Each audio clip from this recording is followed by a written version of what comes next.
people of Ghana, it's your Nigerian Get Pleasure bringing you political news in our channel. NPP's greatest regret will be the mistake of giving Mahama a diabolic gift. Ooh.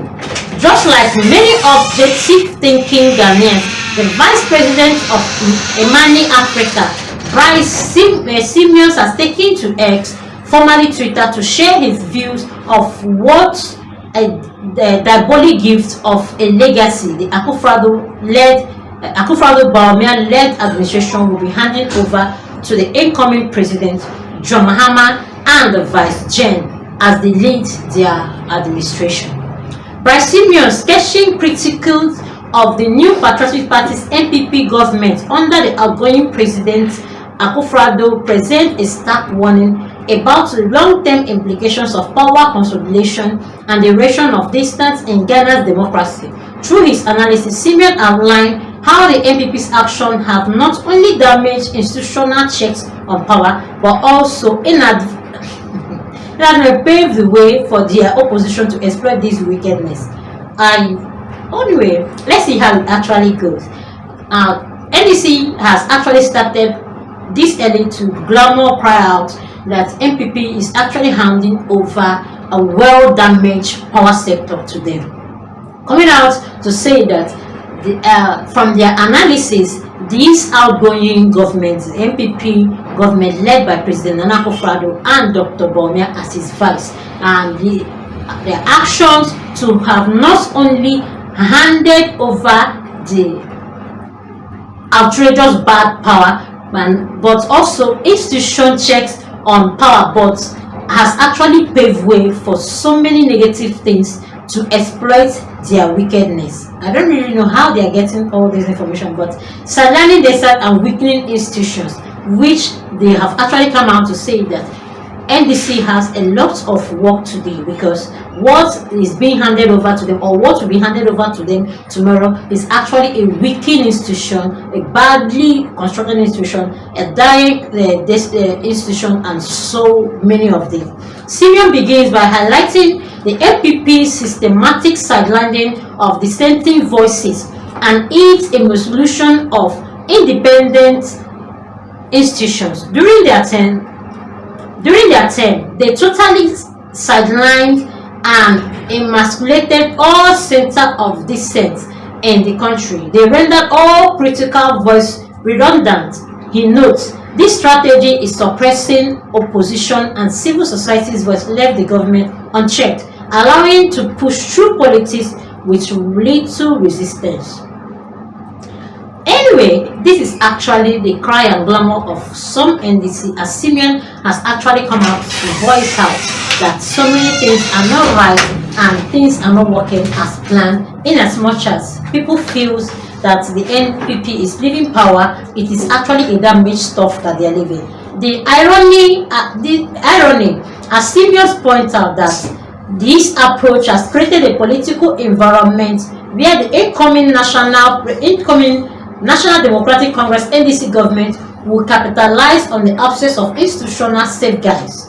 The system they've constructed to entrench themselves in power and sustain access to the feeding through acts now become a diabolic gift to their opponents in wins. Diabolic gifts. Oh, okay. The culture of the tone deafness, as he stated, Simeons described the outgoing president as by far the least interested in non-partisan opinions and civil society views among Ghana's fourth republic leaders, rather than leveraging his strength of will to reform governance. The president fostered the most strict tone deafness Ghana has ever seen. According to his tweets, he said the biggest regret of the NPP is going to be this: during their term, they totally sidelined and eliminated all centers of dissent in the country. They rendered all critical voices redundant. Should the NDC now embark on large-scale power consolidation by honing the public sector and the commanding height of the economy to support their own patronage networks? They will be riding on highways paved by the NPP, and they will encounter very few obstacles and roadblocks ahead the roadblocks. The tone deafness, Simeon argues, was not imposed by a small clique, but was supported by the broader NPP elect. Everything he sought to do, they find a ready base for it. They had zero alternative views on NPP. He stated, calling out the complicity of the party's middle class and advocate base. I actually think the cry is actually too early. The party has not even resumed seats. NDC has not even resumed power, and so many people are actually coming out to say a lot about the power already. In as much as NPP was just criticized so much that they cried a whole lot because of COVID-19 pandemic and Ukraine-Russia war. This is actually one of the ridings that we understand.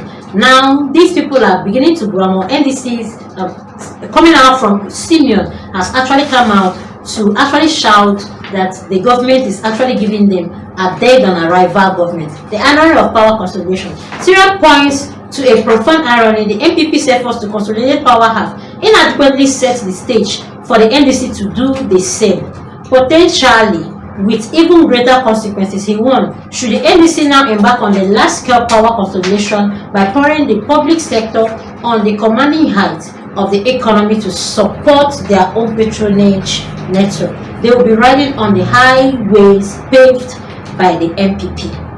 By systematic removing roadblocks to unchecked government, the NPP has weakened the very institutions that could have protected them and Ghana from such outreach. He has actually called off on policy failures and the lack of internal opposition. Simeon is particularly critical of the NPP's failure to challenge poor policy decisions within its own rank. No one is asking how come no group within the NPP elect and the middle class opposed e-levy, the cathedral, Kenny GVG, excessive partisan appointments to sensitive institutions, or SML, he added. These policies, which contributed to Ghana's fiscal crisis and rising cost of living, were pushed through without significant internal dissent. Even today, Simeon noted, middle class and elect and NPP people will find arguments to justify questionable spending, such as the $300 million immigration project, e-Gate. This lack of introspections, he argues, reflect a deeper failure within a country's social structures. A call for soul searching. Simeon has come out and said that the NPP's loss of power should prompt deep reflection. I hope that some true and deep soul searching happens in NPP about the dangers of the culture that was allowed to fax him. He writes, however, he is skeptical about the party's willingness to confront its failures, noting that discussion remains focused on unfair sharing of the booty of power and other superficial grievances. Instead of addressing the root cause of their electoral defects, Simeon laments that the party is engaging in post-house relations and shifting blames onto a few senior executives. He sees zero discussion about the quality of policy debates within the party or how the pact with the millions of non-NPP people who voted in Ghana's elections can be renewed. The threat to Ghana's democracy. Simeon concludes with a stake warning about the broader implication of the NPP's grievous legacy by condoning an environment in which a government can ramrod any bad policy through the NPP has led the groundwork for the incoming government to embark on some serious attacks on public institutions in the name of establishing balance, he cautions. Please do well to like, comment, follow, put on notification bell so you get all our news one by one. Thanks, my people.